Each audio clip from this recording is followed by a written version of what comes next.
Hello! Thanks for your interest in HPD's Housing Choice Voucher Program, also known as Section 8. This video series will show you how to complete HPD's owner package. Submitting the owner package is the first step for owners enrolling in the program when they have tenants that are Housing Choice Voucher Program participants ready to move into their units. It collects information about the owners in their units that are available for rent to confirm they qualify for HPD's Housing Choice Voucher Program. This video will show you how to complete the owner package's rent comparable form. The first page of the rent comparable form collects more details about the unit being rented by a participant in the HCV program, which we'll refer to as the proposed unit. The second page collects the same information, but for comparable units. HPD will use these comparable units as part of their rent reasonableness check, determining if the rent you request for the proposed unit is fair and reasonable. HPD must compare the proposed unit's features, quality, and monthly rent to 3 other similar units within the immediate neighborhood and rental market of their proposed unit. The second page of the rent comparable form, where you may provide details of 3 comparable units, is optional. If comparable units are not provided by owners in the owner package, HPD will identify comparable units on its own. But if you know of comparable units with similar monthly rents to what you're requesting for the proposed unit, it may benefit you to provide information on those comparable units on the second page of the rent comparable form. Information provided on the rent comparable form must match the information provided later on in the packet on the request for tenancy approval.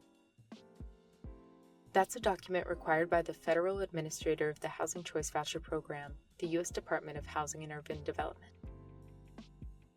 If you're completing the owner package on your computer, the information you provide on the rent comparable form will automatically populate the request for tenancy approval form to help ensure the information on both forms matches. Review the request for tenancy approval for accuracy and complete the remaining fields before submitting your owner package. If you're completing the owner package on paper, copy the information from the rent comparable form's first page for the proposed unit over to the request for tenancy approval form. If information on these 2 pages doesn't match, processing delays are likely to occur. At the top of both pages of the rent comparable form, you must sign to attest all information provided on the page is correct to the best of your knowledge. Digital signatures are acceptable if you complete the owner package on your computer. The form requests you provide information about the unit's condition and quality.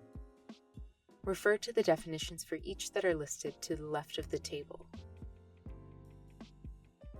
For each unit's utilities, you must indicate who pays for each utility, either the owner or the tenant, and the fuel type for a given fuel type. If the correct fuel type isn't listed in the options provided on the form, select Other and write in the fuel type. In the row titled Other Amenities, list any additional features of the unit or building that may affect the rental amount you are proposing. For example, if a unit has a balcony or backyard, in-unit laundry, or other noteworthy features, it will benefit you to list them in this row. Those features can affect the rent that's deemed reasonable for the unit. In the table's final row, provide the unit's monthly rent.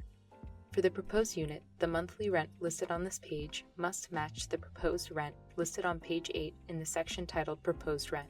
If you're completing the form on your computer, this field on the rent comparable form should be automatically populated with the value you provided for the proposed rent on page 8. Double-check that both fields are correct and matching. When deciding the rent that you will propose, you need to consider the HPD payment standard. The payment standard is the maximum subsidy HPD may pay for the assisted household. A current payment standard chart is included online at the link below.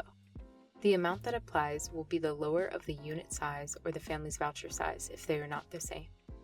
If the rent you're proposing exceeds the payment standard, the tenant would be responsible to pay this excess rent as part of the tenant contribution.